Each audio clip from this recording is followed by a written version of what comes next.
ይህ ምስል ከመዋኛ ገንዳ በላይ ነው። የ3000 ዓመት ትዝታ የሚይዝ የማይንቀሳቀስ መስተዋት ነው። የአክሱም ሊቃውንቶች የሳባ ንግሥት መዋኛ ወይም መታጠቢያ ቤት ብለው የሚጠሩት በአክሱም የሚገኘው ከዓለም ታላቁ መዋኛ ነው።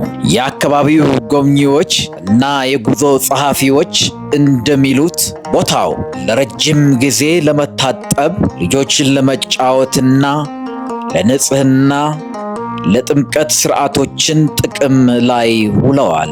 እንደ ጄምስ ብሩስ ያሉ የአውሮፓ ትራቭለሮች በ18ኛው ክፍለ ዘመን አክሱምን አቋርጠው ሲያልፉ ያዩትን ነገር ድንቅ ታሪክ መዝግበዋል።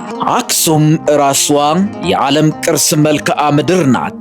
ሐውልቶችና የኢትዮጵያ የእምነት የግዛትና የአምልኮ ታሪክ የሚያቋቁሙ አብያተ ክርስቲያናት፣ ይህ መዋኛ በዚያ ሕያው መልክዓ ምድር ይገኛል።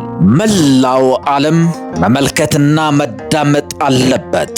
ታሪኩን ብቻ ለመያዝ ሳይሆን እሱን ለማክበር የተቀረጸ የድንጋይ መዋኛ በአንድ ጊዜ የጥንት የውሃ ሥራና ሰዎች እግዚአብሔርና እርስ በርሳቸው የሚገናኙበት የውሃ ጸበል ወይም ጸሎት ነው።